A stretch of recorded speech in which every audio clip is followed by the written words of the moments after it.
เจ้าสบายดีตอนเช้านะวันนี้มาอัดคลิปเกี่ยวกับการปั่นพอร์ตเหรียญ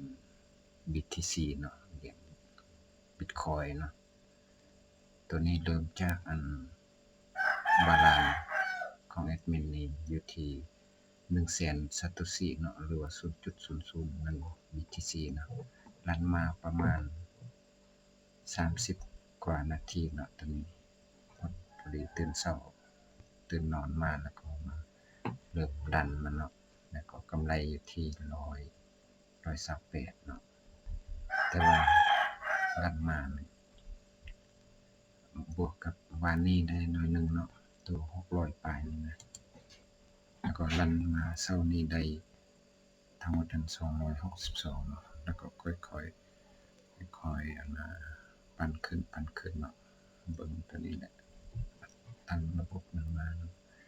263มันจะมีซาโตชิแล้วก็มีน้อยๆกว่าซาโตชิแล้วก็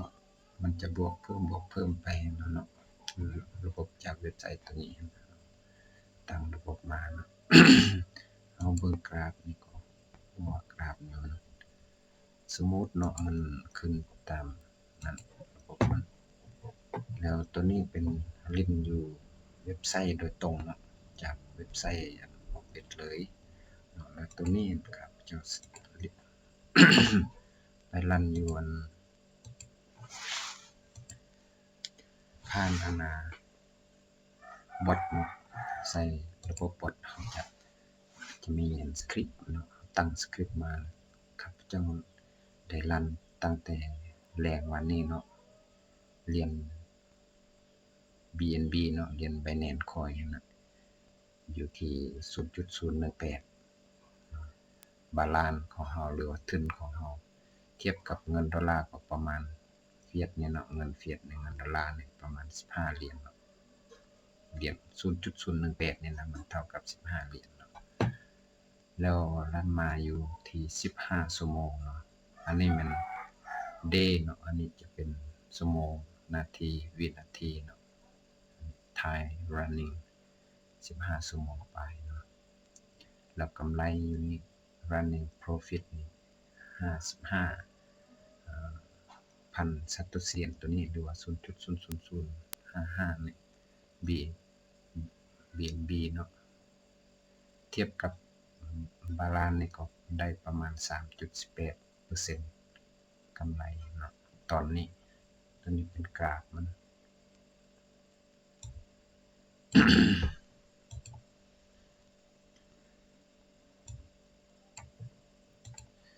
สินกราฟเนาะแล้วตัวนี้เป็นเหรียญ BNB เนาะแล้วก็มีเหรียญอีกอันนึงเหรียญนึงนี่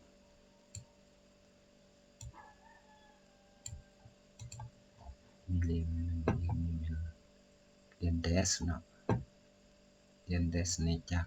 เว็บไซต์นี่ Paradise เนาะจากเว็บไซต์ Paradise ตัวเมื่อกี้อันนั้น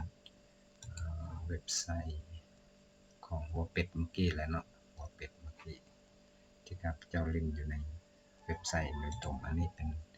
Paradise เนาะแล้วก็มีเหรียญ Dash นี่อยู่ที่ 0.063 Dash เนาะหรือว่าเทียบกับเงินดอลลาร์เป็น 2.82 เหรียญและกำไรเดี๋ยวนี้อยู่ที่39,000 ซาโตชิเนาะก็รันมาพร้อมกับตัวพอร์ตเมื่อกี้ทำเป็นนั้น15ชั่วโมงไปเนาะแต่ว่าเว็บไซต์ตัวนี้มันค่อนข้างจะช้าเนาะเวลามันเรียนมันช้าโดนเบิ่งตัวนี้เนาะ 1.1 บิตนี่นะ1ครั้งในต่อวิแต่ว่ามันค่อนข้างช้าเนาะมันจึงเทียบเปอร์เซ็นต์ใน 0.62% ในเวลา15ชั่วโมงซ้ำตัวนี้เนาะซ้ำตัวนี้15ชั่วโมงแต่ว่าตัวนี้มันได้ 3% แล้วมีรันเหรียญตัวนี้เนาะเหรียญ Ethereum นี่อันเหรียญ Ethereum นี่ก็รันมา8ชั่วโมงก็ตั้งแต่ 6-7 โมงเมื่อวานนี่แหละเนาะ ก่อนเข้านอนนั่นแหละลั่นมาเหรียญ Ethereum นี่มี 0.00726 เนาะ Ethereum หรือว่า 700,000 Ethereum นี่ซาโตชิเทียบกับเงินดอลลาร์ก็อยู่ที่ 21.88 แล้วเนาะเดี๋ยวนี้นะลั่นมาอยู่8ชั่วโมงกว่านี่จะได้9ชั่วโมงแล้วก็ได้กำไร 1.33%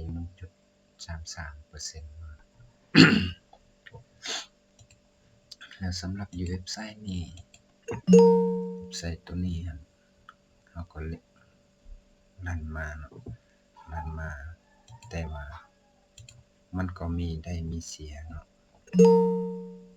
มันมีได้มีเสียอยู่นี่มันเฮาเซตห้องเซตเด้อตัวนี้ห้องเซตสมมุติอันนี้เขาเซตเฮาเนาะอันนี้ชื่อของแอดมินเนาะ this a bitcoin นี่เนาะเขาทักหาเฮาก็ทักก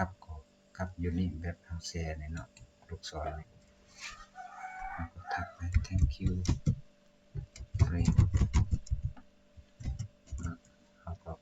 ทักนี่เป็นภาษาอังกฤษเด้อกันผู้ใดบ่ฮู้ภาษาอังกฤษมันจะมีตัวย่อตัวนั้นเขามาเขียนในนั้นเขาก็เห็นฮู้เอาเวลาเราแท็กก็ใส่อันตัว Google แปลภาษานี่ใส่เนาะคันเฮาบ่เข้าใจภาษาอังกฤษปานใดแล้วเฮาทักไปทักมาอยู่นี่มันจะมีเขาจะเฮ็ดฟอนต์มาเนาะเรนนี่แล้วก็จะแรนดอมเนาะนี่ซื้อแอดมินก็ได้อยู่นี่เนาะได้ถึกฟอนต์นะเนาะ this a bitcoin นี่มันซื้อของแอดมินจะได้ 0.01 ต่อครั้งนี่แหละแล้วมันก็จะมี5นาที10นาทีมันก็บ่ฮู้คือกันว่ามันจักนาทีมันเฮ็ดฟอนต์มาเทื่อนึงนั่นนะแล้วเฮาก็ค่อยเซตค่อยสะสมไปเนาะไปเนาะ แล้วเฮาได้ตัวนี้เงินตัวนี้มันจะไปเข้าอยู่บาลานซ์ของเฮาเนาะแล้วตัวนี้เฮารันมาแล้วเนาะเดือนนี้ได้285แล้วเนาะตัวนี้มันซีซันนี่หมายความว่ามันทั้งหมดตั้งแต่เฮาเริ่มรันมาเนาะแล้วออโต้เบ็ดนี่มันตั้งแต่เบ็ดที่เฮาเริ่มสตาร์ทเนาะสตาร์ทสมมุติว่าเฮาสตาร์ทไปแล้วก็เฮาหยุดเนาะสต็อปหยุดซีซัน1แล้วก็คลิกต่อเนาะซีซัน2แล้วก็แต่ละซีซันมันบ่บวกกันมันจะบวกอยู่นี่เป็น profit รวมเนาะแล้วตัวนี้เป็น profit season ที่เฮากดเนาะแล้วตัวนี้เป็น season รวมตั้งแต่เฮากด start แล้วก็กดหยุดกด start กดหยุดรวมกันหลายๆครั้งแล้วตัวนี้เฮาสามารถเปิดเป็น 2-3 แท็บได้เปิดแต่แอดมินเปิดแต่2แท็บนะอันนี้เป็นเปิดเป็นแท็บของ USDT เนาะเหรียญ USDT นี้เปิดรันมาเนาะตั้งแต่ตื่นมาเมื่อกี้แหละแล้วก็รันมา จาก 0.47 เนาะ 0.47 USDT เนาะบาลานซ์แล้วก็ได้กำไรอยู่ที่ 0.033 เนาะแต่ว่าเมื่อคืนนั้นแอดมินได้รันปะเนาะ เมื่อคืนนั้นมี7จุด7.5 นี่แหละ 7.5 USDT แหละบาลานซ์อยู่พี่เนาะแต่ว่าแอดมินตั้งค่าผิดเนาะตั้งค่าผิดคือว่าตั้งอันเป็น 0.005 หรือว่า 5,000 ซาโตชิ USDT เนี่ยนะแต่ว่าตั้งว่ามัน 50,000 เนาะเวลามันรันไป106ครั้งที่เสียไปเนี่ยเฮ็ดให้แอดมินเสียไปบาลานซ์ของแอดมินเสียไปหมดเลยอันนี้แหละว่ามันมีได้มีเสียเนาะเวลาเราตั้งค่าในสุดเราตั้งค่าในคันเราตั้งค่าผิดนี่มันน่าจะเฮ็ดให้เราเสียเนาะมันสามารถเสียติดต่อกันเป็น100 200หรือว่า300ครั้งเราเฮ็ดแนวใดเราตั้งค่าให้บาลานซ์เรานี่รองรับการสูญเสียนี้ได้เนาะคันเราเฮ็ดให้มันรองรับการสูญเสียนี้ได้หลายเท่าใดนี่ บาลานซ์ของเฮาก็จะปลอดภัยเนาะสำคัญแม่นเบิ่งแล้วเบิ่งอีกเนาะเช็กแล้วเช็กอีกbet amount นี่นะแบบการตั้งค่าขั้นต่ำในการเบ็ดนั่นเนาะน่ะแล้วเฮาตั้งถูกก็แอดมินตั้งผิดเนาะว่าจะตั้งอยู่ 5,000 นี่แล้วก็ลั่นข้ามคืนช่วงเฮานอนหลับนะเนาะคืออยู่นี่ได้ตั้งช่วงนอนหลับหมดแหละอันนี้นะจนมาฮอดเช้านี้เนาะแต่ว่าตั้งผิดเนาะอยู่เนี่ยแอดมินตั้งผิดคิดว่าตัวเองตั้งเป็น5,000แต่ว่ามันตื่นมาเบิ่งเอา50,000เนาะเลยเฮ็ดให้สูญเสียเนาะมันดันติดเสียติดต่อกันเกิน106นี่แหละแล้วมันถ้าบาลานซ์เฮาหลายเป็น10เป็น20เหรียญบางทีมันอาจจะรองรับได้มันอาจจะบ่เสียต่อกับ50,000หั่นแต่ว่าเฮามีแต่7เหรียญแล้วเฮาเบ็ดที่100ที่50,000หั่นบ่ฮอด100ปลายสูญเสียการสูญเสียติดต่อกันนี่มันเฮ็ดให้เฮาเสียเนาะอันนี้ก็เป็นประสบการณ์อันหนึ่งเนาะที่เราต้องได้เช็คคืนเนาะเช็คคืนดีๆก็นี่แหละจึงอยากขอเตือนว่าทุกการลงทุนมันมีความเสี่ยงเนาะเฮาบ่ควรเอาเงินทั้งหมดที่มีมาลงอยู่ในนี้เนาะหรือว่าลงการลงทุนอื่นๆจะเป็นการเทรดกันซื้อหุ้นซื้ออิหยังต่างๆเราต้องศึกษาให้มันรอบคอบละเอียดแล้วก็รู้ข้อมูลที่ไปที่มาละเอียดเนาะยอมรับความเสี่ยงว่าเงินที่เราจะลงไปเป็นเงินเย็นบ่หรือว่าเรายืมผู้อื่นมาหรือว่าเป็นเงินก้อนสุดท้ายของครอบของครัวของเรามาลงนี่เวลาเราเสียมันจะเฮ็ดให้เรายิ่งเพิ่มความทุกข์หรือว่าเพิ่มปัญหาให้เราเนาะแต่สำหรับของแอดมินตัวนี้มันก็เป็นเหรียญที่ได้จากการเคลมโบนัสประจำอาทิตย์เนาะประจำอาทิตย์นี่มันจะมีอยู่นี่เนาะนี่มันจะมีโบนัสโค้ดนี่เนาะประจำอาทิตย์เราจะได้อยู่นี่มัน5เหรียญเนาะ5 USDT เนาะจากโบนัสนี่5 USDT แล้วก็แอดมินเคลมมาแล้วก็ได้5 USDT แล้วก็ปันมาเนาะปันขึ้นมาจนฮอด7นี่นะสุดท้ายตั้งค่าในผิดก็เลยสูญเสียไปเนาะก็ยอมรับความเสี่ยงนั่นแหละยอมรับความเสี่ยงด้วยตัวเองนั่นแหละว่ามันอาจจะเฮ็ดให้เงินของเราเป็นศูนย์ได้เนาะคือในกรณีของแอดมินนี่แหละของแอดมินนี่เนาะก็ให้ได้เป็นศูนย์ได้เนาะแล้วอีกอันหนึ่งเนาะเว็บไซต์ตัวนี้ข้อดีของมันเนาะแต่ก็อยากให้ทุกคนศึกษาดีอันนี้ก็อยากเว้าเป็นประสบการณ์ของแอดมินเองเนาะอีกข้อดีหนึ่งที่ประสบการณ์ของแอดมินมันคือการเพิ่มเลเวลเนาะการเพิ่มเลเวลนี่ปัจจุบันนั้นแอดมินเนาะ DCA Bitcoin นี่ซื้อลิ้นนั่นเนาะอยู่ในเว็บไซต์นี้ซื้อลิ้นนี่เราสามารถตั้งแนวใดก็ได้เนาะนับตามใจเรามักเนาะ2-3 ตัวขึ้นไปนั่นแหละแล้วเราจะเบิ่งอยู่นี่เดี๋ยวนี้แอดมินได้เลเวล3เนาะหรือว่า VIP 3เนาะ VIP 3เลเวล3หั่น3เลเวลนี่แล้วเดี๋ยวนี้ยังแอดมินต้องแว็กเกอร์เนาะแว็กเกอร์หรือว่าเฮ็ดเวียกนี่นะเฮ็ดเวียกในการขุดเหรียญนี่นะต้องให้มันมีมูลค่ายังเหลือนี่2,999เนาะหรือว่าเต็มๆมันยัง 3,000 เหรียญเนาะ 3,000 เหรียญแล้วแอดมินจึงจะขึ้นเป็นเลเวล4เนาะแล้วเวลาเราได้เลเวลมันจะมีโบนัสบ่มีอิหยังหลายๆอย่างเนาะที่เขาเฮ็ดให้เรานะแล้วเบิ่งอยู่นี่มันยัง900 3,000เนาะหมายความว่ายัง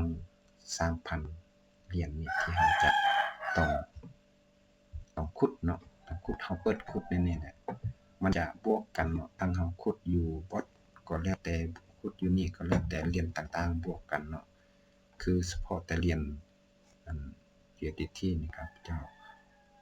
ขุดก็เปิดมาวันนี้เนาะได้51เหรียญจังซี่นะแล้วอยู่เหรียญBitcoin นี่เนาะอยู่เหรียญ Bitcoin ก็ได้ 9,000 เนาะ 9,000 นี่ก็ประมาณ8เหรียญเนาะ8เหรียญเพราะว่าราคา BTC เดี๋ยวนี้มันตกเลยเนาะ 9,000 ประมาณ8เหรียญบวก5 11เหรียญนี่ก็เป็นประมาณ58 59เหรียญนี่แหละเนาะแล้วแต่ละมื้อเฮามาสะสมนี่มันจะตัดหักลบอยู่นี่เนาะหักลบอยู่นี่แหละจนมันหมด 2,000 มันจึงจะได้เลเวล 4 เนาะเนี่ยจุนผู้ได้เลเวล 4 เลเวลอีหยังประมาณเนาะผู้เขาเรียนมาดนเนาะเขาเรียนมาดนแล้วเขามีเงินทุนหลายอยู่ต่างประเทศเนาะจุดนี้อยู่ต่างประเทศอยู่ผู้นี้อยู่เลเวล 6 แล้วเนาะ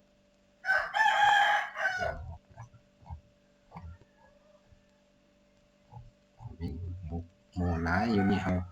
ทักแชทนี่เฮาบ่เข้าใจนี่ตัวนี้ที่มี6คนอยู่นี่มัน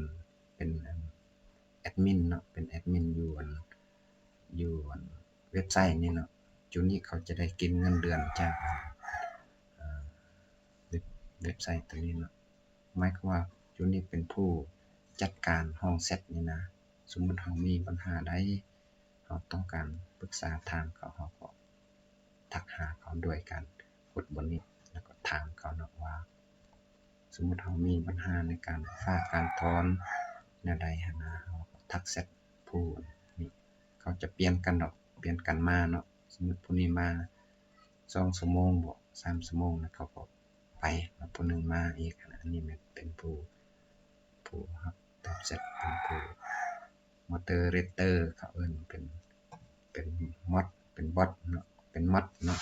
moderator นี่ผู้จัดการห้องแชทเฮาแล้วมันจะมีห้องแชทหลายๆภาษาเนาะเฮาฮู้ภาษาใดเฮาก็ไปเข้าอยู่ห้องแชทนั้นเนาะอันนี้จะเป็นอินโดนีเซียฟิลิปปินส์สปายอนนี่เนาะอันนี้โปรตุเกสอันนี้มันหยังบ่ฮู้อันนี้รัสเซียบ่อันหยังและเฮาฮู้แต่ภาษาอังกฤษเฮาก็เข้าอยู่ห้องภาษาอังกฤษนี่เนาะแชทเป็นภาษาอังกฤษเนาะโอเคเนาะสำหรับคลิปนี้ก็จะมาแชร์ประสบการณ์ในการปั่นเหรียญ Bitcoin เหรียญคริปโตต่างๆอยู่ในเว็บไซต์นี้เนาะอีกอันนึงเนาะมาเพิ่มอีกอันนึงที่แอดมินได้สร้างพอร์ตโฟลิโอเนาะพอร์ตโฟลิโอในการสะสมเหรียญอยู่ในเว็บไซต์นี้เนาะ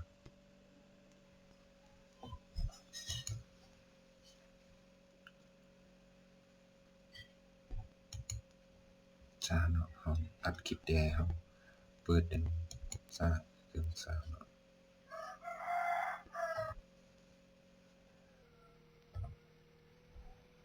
พอร์ตโฟลิโอเนาะเป็นพอร์ตของแอดมินเนี่ยสร้างมาเนาะตัวนี้เป็น DCA Crypto เนาะกับเกียม5ก็เปิดเก็บไว้เนาะมันจะมีเหรียญต่างๆนี่ Bitcoin Ethereum Stellar แล้วก็ BNB แล้วก็ USDT แล้ว USDT นี่ถือว่าหายไปแล้วเนาะของแอดมินเมื่อกี้7เหรียญครับมีได้ประมาณ8เหรียญแล้วเนาะทั้งหมดอยู่พอร์ตนะแต่ว่าเสียไปแล้ว7เหรียญก็จะยังประมาณ1เหรียญปลายเนาะเดี๋ยวนี้อยู่ในพอร์ตเนาะถ้าเฮาหักลบตัวนั้นเด้ตัวเฮาเสียอยู่พี่นะแล้วก็มีเหรียญ Solana นี่ประมาณ0.048เหลือเทียบกับ USDT ประมาณ6เหรียญในคอยแล้วก็มีเหรียญ Dash เมื่อกี้นี่ Wednesday ที่ริมอยู่นี่แหละนี่ตรงนี้แหละเนาะแล้วก็ปั้นมาอย่างนี้แล้วสัดส่วนอันนี้มันเฮาแบ่งเป็นสัดส่วนนั่นน่ะการถือของเฮาจะอยู่ที่นี่ Bitcoin นี่กว่า 60% Ethereum 10%Stellar นี่ 9% BNB 7 USDT นี่4แต่ว่าเฮาเสียแล้วเมื่อกี้มันอาจจะลดลงเนาะแล้วก็ Solana นี่3Litecoin 2แล้วก็มีอันอื่นของวิวเบิ่งเนาะมีอันอื่นมันจะมี DEX นี่ตื่มเนาะ 1.4% อยู่นี่มันเต็มแล้วสามารถกด view all นี่มันจะมาเบิ่งนี่เฮามีจักเหรียญนี่มันจะดิดลงมานี่หมดเนาะโอเคเนาะสำหรับคลิปนี้ก็ขอจบเพียงเท่านี้แล้วก็บรรดาผู้สนใจบรรดาท่านเนาะผู้ใดมีประสบการณ์แนวใดก็แชร์แลกเปลี่ยนความรู้นำกันในทุกแรงการสร้างรายรับออนไลน์เนาะจะเป็นการ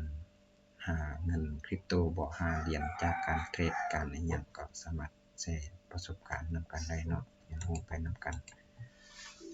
ขอขอบใจโชคดีปีใหม่ทุกคนขอให้ร่ำให้รวยการงานการเงินสุขภาพครอบครัวให้เจริญทุกคนตรงนี้จะเป็นคลิปสุดท้าย